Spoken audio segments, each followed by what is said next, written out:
नमस्कार। तृतीय वर्ष हिंदी साहित्य के प्रथम प्रश्न पत्र में हम सुंदरदास पढ़ रहे थे, जिसके 2 वीडियो आप देख चुके हैं।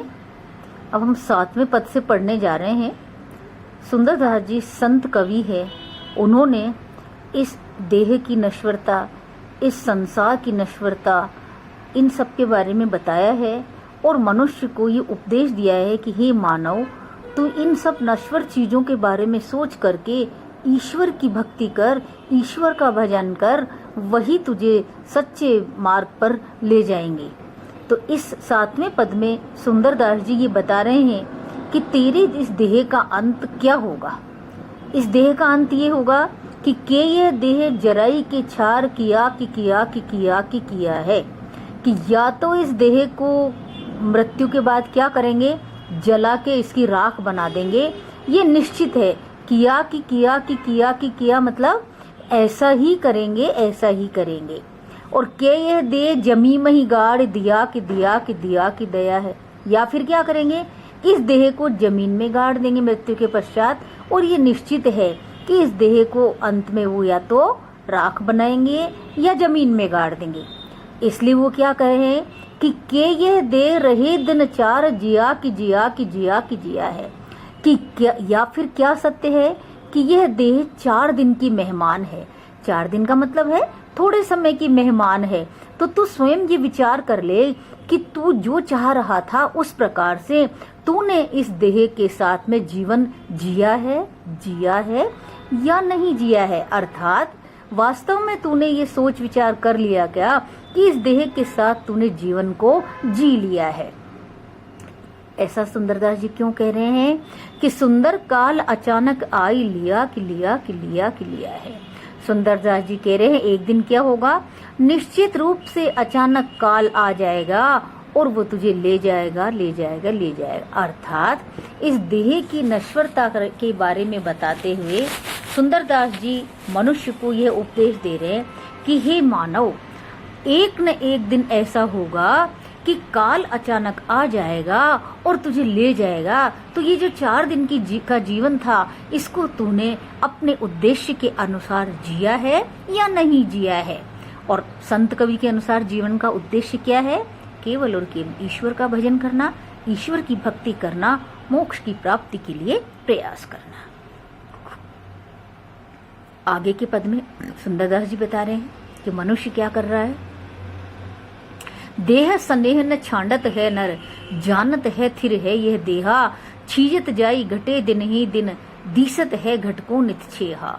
सुंदरदास जी कह रहे हैं कि मनुष्य कितना नासमझ है, कितना अनजान है कि वो अपनी देह के स्नेह को नहीं छोड़ता है। अर्थात केवल और केवल देह के पालन पोषण में लगा हुआ है, जबकि वो जानता है कि यह देह, वो क्या जान रहा है कि यह देह स्थिर है। अर्थात यह देह, मनुष्य ऐसा सोचता है कि समाप्त होने वाली नहीं है, जबकि स्थिति क्या है कि दिन दिन ये छीजती जा रही है। दिन दिन हमारे जीवन का एक एक क्षण कम होता जा रहा है और हमें दिखाई भी दे रहा है घटको नित छेहा कि ये जो शरीर रूपी घड़ा है, इसका नित्य प्रति क्षीण होना, नित्य प्रति कमजोर होना, नित्य प्रति मृत्यु की ओर अग्रसर होना हमें दिखाई भी दे रहा है। उसके बावजूद भी मनुष्य देह से स्नेह नहीं छोड़ता है और आत्मा की ओर ध्यान नहीं देता है।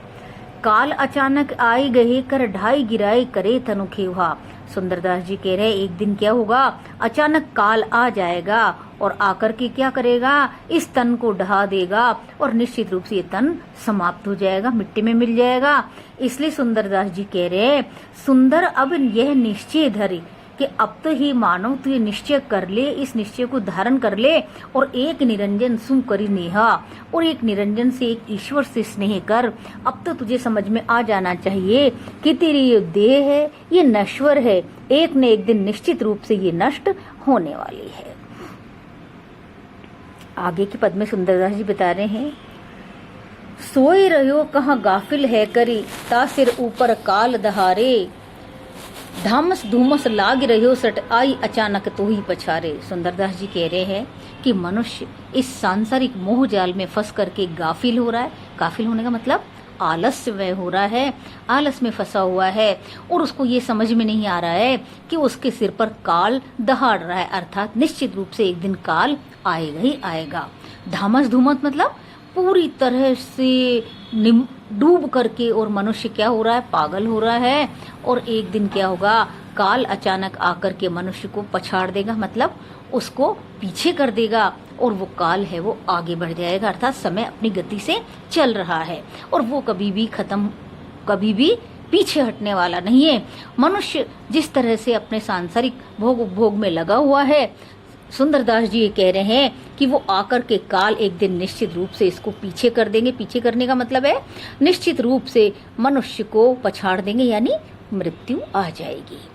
ज्यों वन में मृग कूदत फांदत चित्र गले नक्सु उर फारे, सुंदर काल डरे जिनके डर ताप्रभु को कहूँ क्यों न संभारे।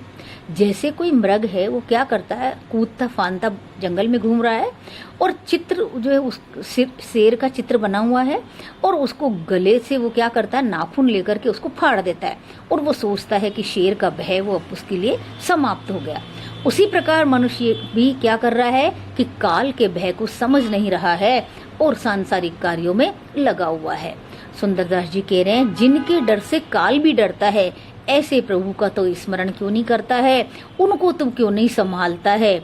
जिनके डर से काल क्यों डरता है कि अगर उनका तू भजन करेगा, उनका तू स्मरण करेगा तो फिर काल तेरा कुछ भी बिगाड़ने वाला नहीं है। इसलिए सुंदरदास जी ये कह रहे हैं कि हे मानव, ऐसा सोच करके तू क्या कर, तू ईश्वर का भजन कर, तू ईश्वर की ओर अग्रसर हो जा। आगे के पद में सुंदरदास जी ये कह रहे हैं जब ते जन्म लेत तब ही ते आयु घटे और माई सो कहत मेरो बड़ो होत गात है। मानव के अज्ञान को बताते हुए सुंदरदास जी कह रहे हैं मनुष्य कितना अज्ञानी है कि जब से वो जन्म लेता है तब से ही क्या होता है कि मृत्यु की ओर अग्रसर होता है। उसके जीवन का एक एक पल है वो कम होता जाता है, लेकिन फिर भी वो अपनी माँ से क्या कहता है कि मेरा शरीर बड़ा हो रहा है और मैं बड़ा होता जा रहा हूँ। आज और काल और दिन दिन होत और दोरे दोरे फिरत खिलत अरुखात है। सुंदरदास जी कह रहे हैं आज कुछ और है, कल कुछ और होता है और जो काल है वो निरंतर चल रहा है और दिन दिन वो काल है वो उसको मृत्यु की ओर अग्रसर करता जा रहा है। और मनुष्य क्या कर रहा है, इधर से उधर दौड़ रहा है, फिर रहा है, खेल रहा है, खाता है और वो ये नहीं समझ रहा है कि उसका जीवन है वो समाप्ति की ओर अग्रसर हो रहा है। बालपन बीतो अब जोबन लगो आई जोबन हो बीतो बूढ़ो डोकरो दिखात है। सुंदर कहते ऐसे देखत ही बुझ गयो तेल घट गयो जैसे दीपक बुझाते है। सुंदरदास जी कहते हैं ये मानव जीवन कैसा है, क्षण भर का है। बचपन बीत जाता है, यौवन भी बीत जाता है और फिर धीरे धीरे क्या होता है वो बुढ़ा हो जाता है, डोकरा हो जाता है। और सुंदरदास जी कहते हैं देखते देखते वो ऐसे बुझ जाता है जैसे तेल समाप्त होने पर दीपक बुझ जाता है। अर्थात इन पदों के द्वारा सुंदरदास जी ये बताना चाह रहे हैं कि हे मानव, जीवन तेरा कम है, क्षणिक है, नश्वर है, इसलिए इन सांसारिक उपभोगों को छोड़ करके तुझे ईश्वर के स्मरण की ओर बढ़ना चाहिए। जीवन का जो सही उद्देश्य है वो ईश्वर का भजन है, ईश्वर का स्मरण है, नहीं तो जो जीवन है वो बहुत शीघ्रता से समाप्ति की ओर चला जाता है।